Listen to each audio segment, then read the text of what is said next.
Ուզում եք աջակցել դեպրեսիայով հիվանդ մարդուն, պարզապես մի ասեք հետևյալը. թափ դուր քեզ, հավաքվի, ինչա քեզ եղել, որ հələ շուրջդ նայի, ես ունես, այն ունես, երեխա ունես, ամուսին ունես, տտտը ունես եւ այլն։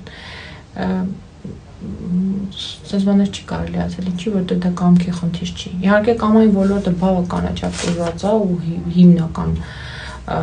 ոլորտներից է, որ դժում է դեպրեսիվ խանգարման ժամանակ, բայց խնդիրը գալիս է ոչ թե ուղիղ կամային ոլորտից, այլ գալիս է գլխուղեղում արտադրվող նեյրոմեդիատորներից։ Սա նույնն է, ոնց որ օրինակ կոտրված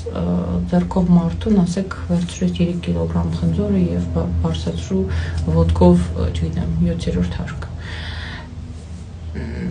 Հասկանում եք, եթե ուզում եք աջակցեք, պարզապես կարող եք ասել հետևյալը. ես կօգնեմ քեզ գտնել բժիշկ եւ ես քո կողքին եմ։